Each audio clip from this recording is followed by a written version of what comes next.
श्री गणेशाय नमः। महर्षी पाराशर यांच्यानुसार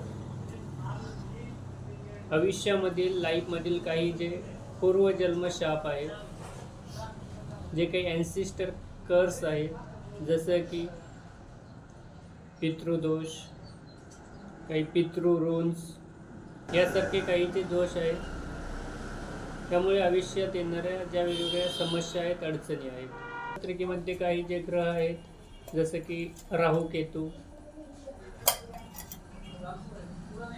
सूर्य, चंद्र, शुक्र, शनी, मंगळ, बुध, गुरु यासारखे जे ग्रह आहेत, त्यांचे जन्मपत्रिकेमध्ये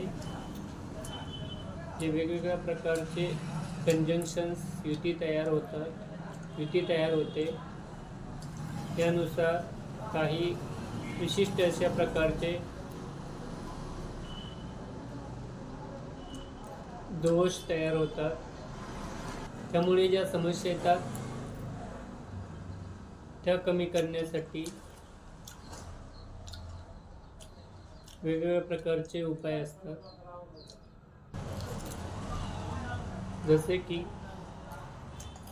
जन्मपत्रिकेमध्ये राहू संबंधी काही पितृऋण तयार होत असेल तर ते कमी करण्यासाठी जो महर्षी पाराशरांनी उपाय सांगितलेला आहे, हा एक श्रेष्ठ उपाय, तो म्हणजे कन्यादान।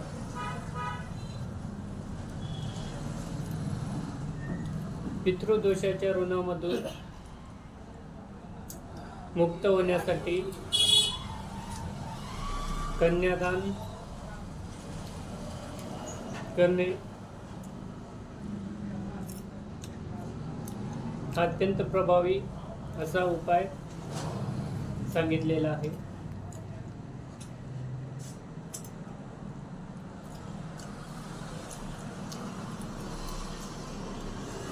तर ॲन्सिस्टर कर्स, पितृदोष यातून मुक्त होण्यासाठी जो उपाय दिलेला आहे तो म्हणजे कन्यादान। कन्या ही साक्षात लक्ष्मी असते। एक पिता, एक वडील आपल्या कन्येचं म्हणजे स्वतःच्या काळजाचं, लक्ष्मीचं दान करतो, दान देतो। दान हे आपण आपल्या योग्यतेनुसार, आपल्या परिस्थितीनुसार करत असतो। एक वडील, पिता जेव्हा आपल्या स्वतःच्या मुलीचे कन्यादान करतो, तेव्हा पुढील जन्मामध्ये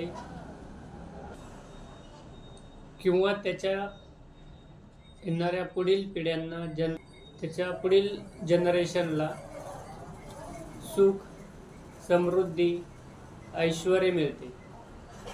तसेच आपण जेव्हा एखाद्या गरीबाच्या किंवा ज्याची परिस्थिती नाही अशा मुलीच्या, अशा कन्येच्या विवाहामध्ये मदत करतो,